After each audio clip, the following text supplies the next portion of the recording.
Hello student, स्वागत है आपका एक बार फिर हमारे यूट्यूब चैनल मुकेश कश्यप में। आज हम लेकर आए हैं अपना नया टॉपिक जो है इज। देखिए, इज को हर कोई बच्चा कहीं भी फिट कर देता है, लेकिन आज मैं बताऊंगा कि इज कहाँ लगाना चाहिए, कहाँ लगता है। इज ओनली दो जगहों पर लगता है, तीसरी जगह पर कहीं नहीं लगता। अगर जानना चाहते हो वो दो जगह कौन सी है तो इस वीडियो को पूरा देखना। दिमाग चकरा गया ना कि केवल दो ही जगह लगता है इज? वो दो जगह कौन सी हैं वो अब मैं इस वीडियो में पूरी तरीके से एक्सप्लेन करने वाला हूं। तो समझ लीजिए इज क्या है। सबसे पहली चीज तो इज का समझते हैं अर्थ। इज मीन्स होता है, ठीक है, जो कि सभी को मालूम है कि इज का मतलब क्या होता है। इससे रिलेटेड सबसे पहली बात, इज जो होता है वो सिंगुलर होता है। क्या होता है? सिंगुलर, यानी कि एक वचन के आगे इज का प्रयोग होता है। ठीक, ही शी इट के आगे इनका इज का प्रयोग होगा। राम श्याम, कोई नाम है, राम हो गया, श्याम हो गया, कोई भी नाम हो गया, एक्स वाई जेड, उसके आगे कोई प्रोनाउन है, अकेला सिंगुलर प्रोनाउन है, उसके आगे हम इज का इस्तेमाल करेंगे। ठीक है, तो हमें यहां से पता चलता है कि इज क्या है होता है, और इज का इस्तेमाल हम ओनली सिंगुलर वर्ड के आगे करते हैं। सेट हो गया दिमाग के अंदर? अगर इतना सेट हो गया है तो ये तो इसका केवल ये मतलब था कि इज क्या है। ठीक है, अब इसको लगाते कहां कहां है ये चीज हम बताते हैं। तो पहली और सबसे, अगर हम टेंस की बात करें तो टेंस में ओनली एक ही जगह इज का प्रयोग होता है, और वो होता है प्रेजेंट कंटिन्यूअस टेंस में। किसमें होता है? प्रेजेंट कंटिन्यूअस टेंस में। उसके अलावा इज का इस्तेमाल कहीं पर भी नहीं होता। समझ में आ गई बात?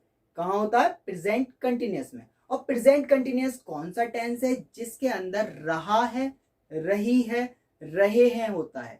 ठीक है, तो रहा, रही, रहे जहां पर है, यानी कि कहा जाए जहां भी हमें ING दिखाई देगा वर्ब की फर्स्ट फॉर्म के अंदर, वर्ब की फर्स्ट फॉर्म के अंदर ING जहां दिखाई देगा वहां पर हम इज का प्रयोग करते हैं। जैसे he is singing a song। ठीक है, तो यहां पर ING दिखाई दिया वर्ब की फर्स्ट फॉर्म के अंदर, और टेंस कौन सा था? ये प्रेजेंट कंटिन्यूअस। तो प्रेजेंट कंटिन्यूअस के अंदर इज का प्रयोग हुआ। ठीक है, ऐसा ही कोई और सेंटेंस आपके दिमाग में आ रहा हो तो वो मुझे कमेंट बॉक्स में बताइए, और यहां समझ में आया हो तो हाँ कर दीजिए। अब इसके बाद आता है दूसरा नंबर। पहली जगह पता चल गया कि प्रेजेंट किस में होगा? प्रेजेंट कंटिन्यूअस में। और उसके अलावा आप बिल्कुल निश्चिंत हो जाइए, कोई भी ऐसा टेंस नहीं है जिसके अंदर इज का इस्तेमाल होता हो। प्रेजेंट इंडेफिनिट में नहीं होता, प्रेजेंट परफेक्ट में नहीं होता, प्रेजेंट परफेक्ट में हैज हैव का प्रयोग होता है। परफेक्ट के अंदर तो हैज हैव हैड तीन ही आते हैं, चाहे पास्ट, प्रेजेंट और फ्यूचर तीनों के अंदर, यानी कि ये तीनों ने ही जगह घेर रखी है। ठीक है, प्रेजेंट के अंदर आपका परफेक्ट कंटिन्यूअस है, उसके अंदर भी नहीं आता है। कंटिन्यूअस के अंदर इज एम आर ING जरूर आएगा, लेकिन इज एम आर नहीं आएगा वहां पर। ठीक है, क्योंकि उसके अंदर समय दिया होता है। आपको बस माइंड के अंदर ये सेट कर लेना है कि प्रेजेंट कंटिन्यूअस है तो प्रेजेंट कंटिन्यूअस में ही इज का प्रयोग होता, और कहीं पर इज का प्रयोग नहीं होता। अब इसका प्रयोग किस किस तरीके से होता है? एक वचनकर्ता के साथ होता है, वो चाहे आप हेल्पिंग वर्ब के रूप में लिख लो, या फिर इसका अगर निगेटिव बनाना है तो he is not singing a song. ठीक है, ये हो जाएगा। इसका इंट्रोगेटिव बनाना है तो क्या हो जाएगा? इज सबसे पहले आ जाएगा, is he singing a song. Clear? Next अगर देखते हैं इसका इंट्रोगेटिव निगेटिव बनाना है तो हो जाएगा, is he not singing a song. इस तरीके से हमें यह पता चल गया कि केवल इज कहां होगा? सिंगुलर वर्ड के आगे आएगा, यानी कि जिसका सब्जेक्ट सिंगुलर है उसके आगे इज आएगा, और उसी के अंदर हम अफर्मेटिव, निगेटिव और इंट्रोगेटिव जो भी सेंटेंस है उनको बनाने के लिए करते हैं।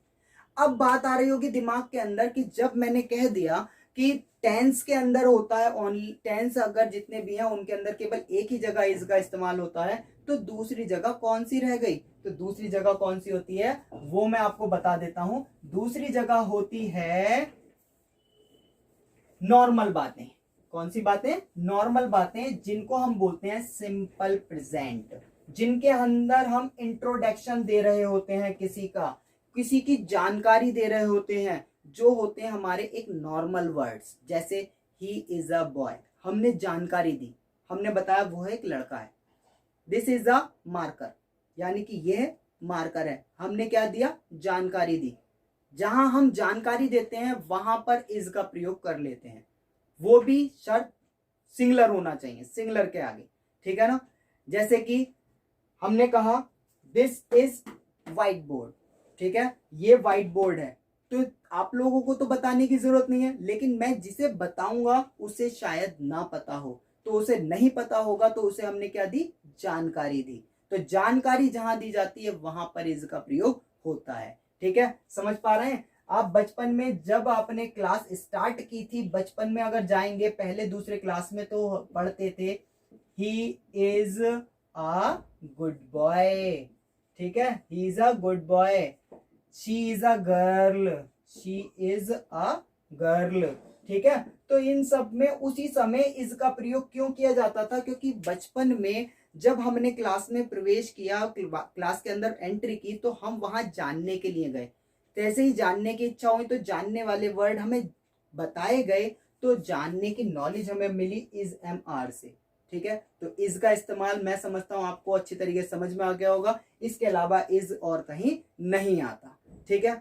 अगर मेरी ये बात समझ में आई हो तो मुझे बताइए। मेरा आज आपसे एक सवाल है, कमेंट में बताना कि मैंने इज के प्रयोग कितने बताए और कौन कौन से प्रयोग होते हैं, कहां कहां पर प्रयोग किए जाते हैं, वो कौन कौन सी जगह हैं। जो मुझे इसका जवाब पहले देगा उसका नाम मैं अगली वीडियो में लूंगा। Thank you, good luck.